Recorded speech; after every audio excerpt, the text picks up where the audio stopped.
पुढच्या बातमीकडे वळूया। खासदार संजय राऊत यांनी उद्धव ठाकरेंना श्रीकृष्ण अशी उपमा दिल्यामुळे सत्ताधाऱ्यांनी त्यांच्यावरती टीका केली होती।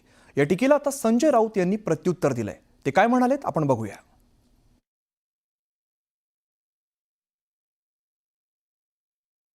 महाभारतातली 3 प्रमुख पात्र इथे उपस्थित आहेत। उद्धव म्हणजे श्रीकृष्ण,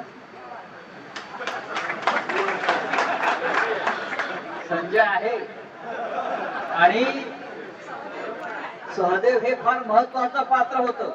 आता भगवान श्रीकृष्णाची तुलना करणे हे तर वेडेपणाचं लक्षण आहे।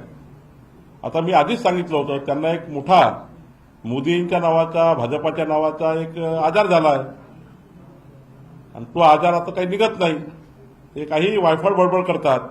आता महाराष्ट्राने संजय राऊतांना ऐकणं बंद केलं आणि आम्ही ऐकणं बंद केलं। तुम्हीच काय सांगता मला माहिती नाही। त्यांनी अजिबात तुलना केलेली नाही।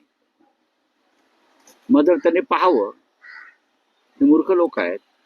नरेंद्र मोदी विष्णूचा अवतार चालू शकतो काय? नरेंद्र मोदी काय विष्णूचे 13वे 14वे अवतार? नरेंद्र मोदी नॉन बायोलॉजिकल, आकाशातून देवानच पाठवले आहेत।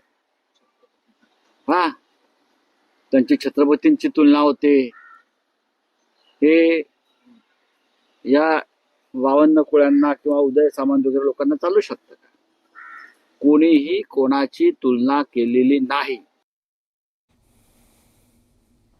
पुढे जाऊया। कॅबिनेट आणि राज्यमंत्र्यांचा अधिकारांचा मुद्दा ऐरणीवरती आलेला आहे। अधिकारांच्या मुद्द्यावरून मुख्यमंत्री कार्यालय आग्रही झालंय, तर कॅबिनेट मंत्र्यांनी कोणाला आणि किती अधिकार दिले याची माहिती द्या, अशी विचारणा मुख्यमंत्री कार्यालयाने राज्यमंत्र्यांकडे केल्याची माहिती मिळते।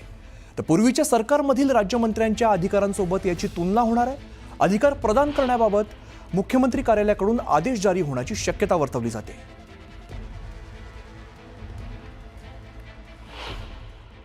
नाही, बाबाशे राज्यमंत्र्यांना महायुती आज आहे, त्यावेळेला 95ला युती झाली, त्यावेळेला मंत्री आणि राज्यमंत्र्यांच्या कामाचं वाटप केलं होतं। या पद्धतीनं ते राज्यमंत्र्यांना अधिकार देण्यात येतील